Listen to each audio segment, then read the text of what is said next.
Merhaba sevgili takipçilerim ve değerli izleyenlerim. Mis Mutfak kanalıma hoş geldiniz.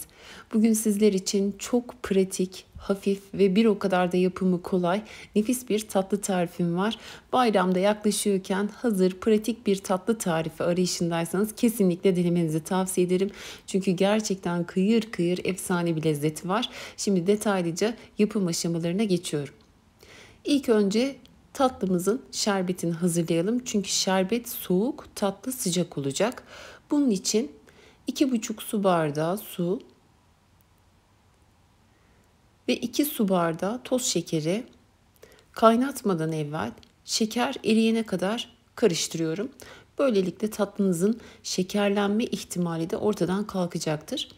Şeker tamamıyla eridikten sonra kaynatmaya başladım ve fokur fokur kaynamaya başladığını görünce çeyrek bir dilim limon parçasının suyunu ilave ediyorum ve toplamda 6 dakika boyunca orta hararetli ateşte kaynatmaya devam ediyorum.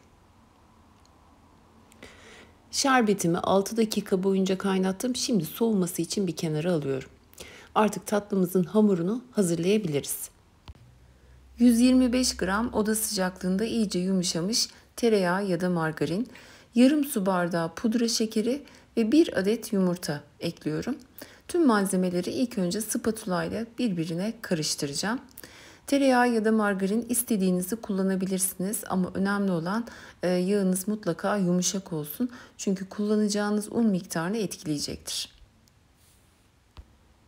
Daha sonra yarım su bardağı irmik ilave ediyorum ve irmiği de diğer malzemelerle iyice karıştırıyorum.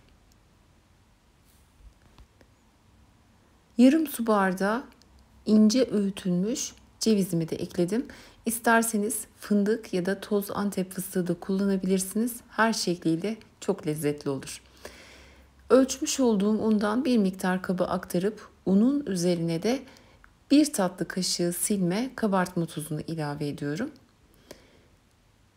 Unu mutlaka kontrollü bir şekilde ekleyin. Çünkü kullandığınız yağın cinsi, yumurtanın büyüklüğü ve unun kalitesi miktarı etkileyecektir. Herkes de aynı miktarda un gitmeyebilir. Buna dikkat edin.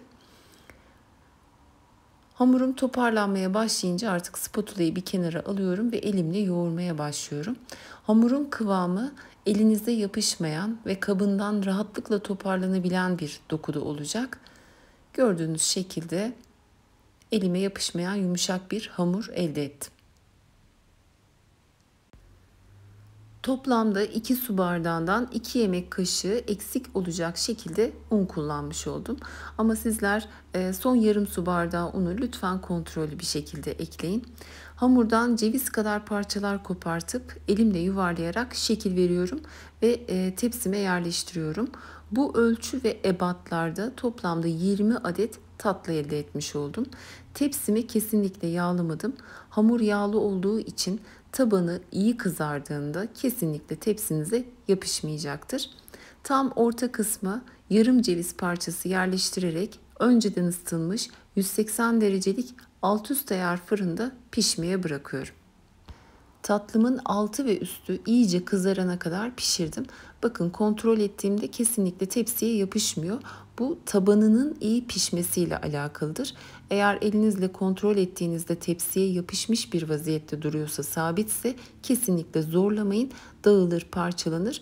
Biraz daha pişirmeye özen gösterin. İstediğim şekilde altı üstü kızardıktan sonra hemen fırından çıkartıyorum ve soğumuş olan şerbetimi döküyorum. Unutmayın, tatlınız sıcak, şerbetiniz soğuk olmalı.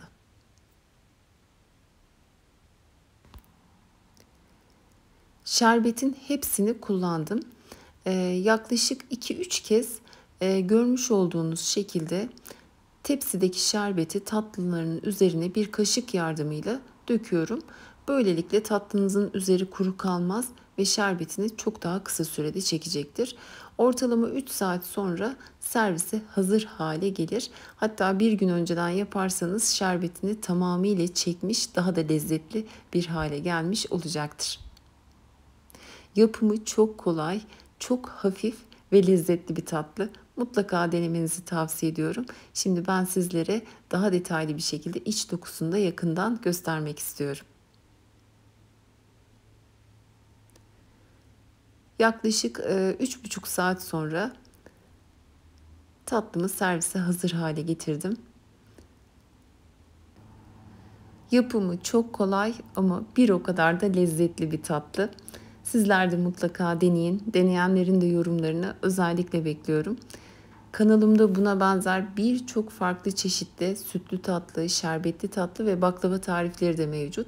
Hepsinin bağlantı linkini videoma ekleyeceğim. Onlardan da faydalanabilirsiniz. Tarifte kullandığım malzemelerin tüm ölçülerini de açıklamalar kısmına ekledim. İstediğiniz dilde altyazıyı da aktif hale getirerek faydalanabilirsiniz. Tarifle ilgili sorularınız olursa bana yorumlar kısmından ulaşabilirsiniz. Yeni tariflerimden ve videolarımdan haberdar olabilmek için kanalıma ücretsiz abone olup bildirim zilini de açık tutmanız yeterlidir. İnşallah daha güzel ve farklı tariflerle tekrar görüşebilmek ümidiyle sağlıcakla kalın.